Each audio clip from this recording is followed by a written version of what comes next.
ఎడతెరిపి లేకుండా వర్షం కురుస్తోంది. ఒంగోలులో 33.4 సెంటీమీటర్ల వర్షపాతం నమోదైంది. జిల్లాలో భారీ వర్షానికి 80 గ్రామాలు జలదిగ్బంధంలో చిక్కుకుపోగా 50కి పైగా కాలనీలు నీట మునిగాయి. రాచల్ల మండలంలో అమ్మచెరువు తెగి 8 గ్రామాలకు రాకపోకలు నిలిచిపోయాయి. టంగుటూరు మండలం సురారెడ్డిపాలెం వద్ద అలుగు తెగి కాలనీలు జలమయమయ్యాయి. మార్కాపురం కొనగమిట్ల మండలం ఎదురురాళ్లపాడు వద్ద ఆర్టీసీ బస్సు మూసీవాగులో చిక్కుకుపోయింది. తుర్లపాడు మండలం కలుజువలపాడు వద్ద మూసీవాగులో చిక్కుకున్న లారీలో ఉన్న 10 మందిని సురక్షితంగా బయటకు తీసేందుకు అధికారులు ప్రయత్నిస్తున్నారు. కొత్తపట్నం మండలం మడనూరు జలదిగ్బంధంలో చిక్కుకుపోయింది. సంతమాలుగులూరు వద్ద కొప్పవరం వాగులో 3 యువకులు ఇరుక్కుపోయారు. పర్చూరులో విద్యుత్ ఉపకేంద్రంలో వర్షపు నీరు చేరింది. దీంతో పర్చూరుతో పాటు 30 గ్రామాలకు విద్యుత్ సరఫరా నిలిచిపోయింది. పర్చూరు మండల పరిధిలోని పలు గ్రామాలను వర్షపు నీరు ముంచెత్తింది. తహసీల్దార్ కార్యాలయం, విద్యాశాఖ అధికారి కార్యాలయాలు, ఎస్టీ బాలుర వసతి గృహాల్లోకి వాననీరు చేరింది.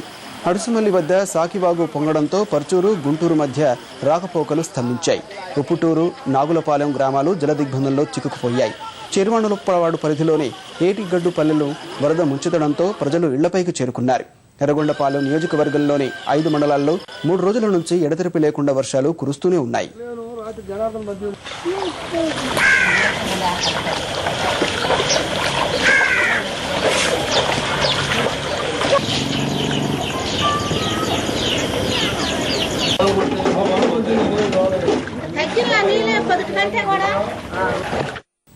కుండపోత వర్షాలతో ప్రకాశం జిల్లాలోని గుండ్లకమ్మ ప్రాజెక్టుకు భారీగా వరద నీరు వచ్చి చేరుతోంది. ఇన్ఫ్లో 89,000 క్యూసెక్కులకు పెరిగింది. 10 గేట్ల ద్వారా 20,000 క్యూసెక్కుల నీటిని అధికారులు బయటకు వదులుతున్నారు.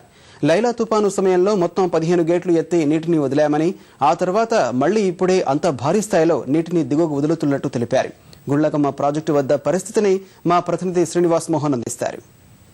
భారీ వర్షాల కారణంగా ప్రకాశం జిల్లాలో ఉన్న గుండ్లకమ్మ జలాశయానికి పెద్ద ఎత్తున వరద నీరు వచ్చేరింది. నిన్న 6 గేట్ల ద్వారా మొత్తం వచ్చిన నీరుని వచ్చినట్టుగా దిగువకు విడుదల చేసిన నీటిపారుదల శాఖ అధికారులు ఇవాళ మరో 4 గేట్లు అదనంగా ఎత్తి మొత్తం నీటి ప్రవాహాన్ని కిందకు విడుదల చేస్తున్నారు. మొత్తం గుండ్లకమ్మ ప్రాజెక్టు వద్ద ఉన్నటువంటి తాజా పరిస్థితి ఏంటి అనే విషయాన్ని ఇక్కడ అధికారులు అడిగి తెలుసుకుందాం. ముఖ్యంగా గుండ్లకమ్మ జలాశయానికి ఉదయం నుంచి ఎంత వాటర్ వస్తుంది, ఎంత నీటిని కిందకు వదులుతుంది? 89,000 క్యూసెక్లు ఇన్ఫ్లో ఉంది. 89,000 క్యూసెక్లని బయటకు వదలటం జరుగుతుంది. లెవెల్ కొంచెం 24.225 మీటర్స్కి లెవెల్ ఉంది.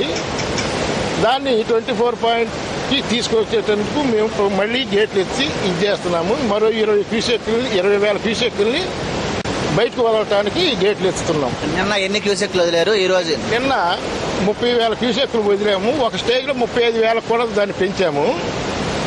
తర్వాత రాత్రి నుంచి మళ్ళీ ఇన్ఫ్లో పెరగటం వలన 89,000 క్యూసెక్లను బయటకు పంపడం జరుగుతుంది. 24 గంటలు వర్షాలు కురుస్తాయన్న నేపథ్యంలో ఇంకా వాటర్ పైనుంచి వస్తుందా? ఎలా ఉంది పరిస్థితి? ప్రస్తుతానికైతే మనకి అదే ఉదయం 6 గంటల నుంచి ఇప్పటి వరకు కూడాను అదే 89,000 క్యూసెక్లు ఇన్ఫ్లో ఉంది.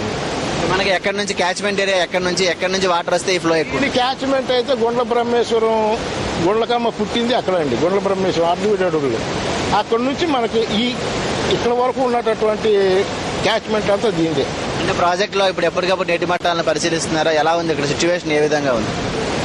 ఇదేనండి, రాత్రి వరకు బాగానే ఉంది. రాత్రి నుంచి ఇన్ఫ్లో పెరిగింది. ఇంకా వర్షం కురిసి మరీ ఎక్కువగా ఉంటే ప్రమాదకర పరిస్థితి ఏమైనా ఉండొచ్చా ఇక్కడ? అలాగే దిగువన కాలువలు కూడా లేవు కదా, ఈ వాటర్ పొలాల్లోకి వచ్చేస్తాయా? ఇదంతా సముద్రంలోకి వెళ్ళిపోవాల్సింది. అంటే 10 గేట్లు తీశారు కదా, మరో మిగతా 5 గేట్లు కూడా తీసే పరిస్థితి ఉంటుందా? 5 గేట్లు అవసరం లేదండి, వీటితోనే మేము రన్ చేసేస్తాం, సరిపోతుంది. మళ్ళీ భారీ వర్షాలు పడే పరిస్థితి పడితే అప్పుడు మా సారాలను పై అధికారులతో మాట్లాడి మిగతా 5 గేట్లను కూడా లిఫ్ట్ చేయమంటే సార్లను పర్మిషన్ తీసుకుని లిఫ్ట్ చేసి పెట్టలేదు. మొత్తం వాటర్ అంతా సముద్రంలోకి వెళ్ళిపోవడం. సముద్రంలోకి వెళ్ళిపోవడం అంటే కొంచెం తగ్గుముఖం పట్టిన తర్వాత మేము గేట్లను డౌన్ చేసేస్తాం. ఎందుకంటే మన ఎఫ్ఐఆర్లు మెయింటైన్ చేయాలి కదా, మనకు కూడా వాటర్ మనం కెనాల్స్ రావాలి కాబట్టి. యాక్చువల్ 24.38కి మేము స్టాక్ కట్ ఆఫ్ చేసుకుని వాటర్ గేట్లు వద్దాం. మనకి ఎంత స్టోరేజ్ చేసుకోవచ్చు? మొత్తం 3.85 టీఎంసీ స్టోర్ చేయొచ్చండి. మనకి యాక్చువల్గా లెవెల్ వచ్చి 24.38 లెవెల్, ఇప్పుడు ప్రజెంట్ 24.220 ఉంది. కొంచెం తగ్గుముఖం పడితే మేము గేట్లను దింపేస్తాం. ఇది గుండ్లకమ్మ దగ్గర ఉన్నటువంటి తాజా పరిస్థితి. అయితే ప్రస్తుతం ఎగువ ప్రాంతాల్లో భారీగా వర్షం లేకపోవడం, ఈ రోజు ఉదయం నుంచి కూడా వర్షం లేని పరిస్థితుల్లో వచ్చిన నీరుని ప్రస్తుతం వరకు వచ్చిన నీరుని కిందకు విడుదల చేస్తున్నారు. అలాగే ఇక్కడ ఉన్నటువంటి నీటి తాలూకా లెవెల్స్ ని కూడా ఎప్పటికప్పుడు పరిగణలో తీసుకుని అవసరమైతే మొత్తం 15 గేట్లు ఎత్తే పరిస్థితిని కూడా ఆలోచిస్తామన్నారు. Cameraman Srinivas Mohan, ETV news.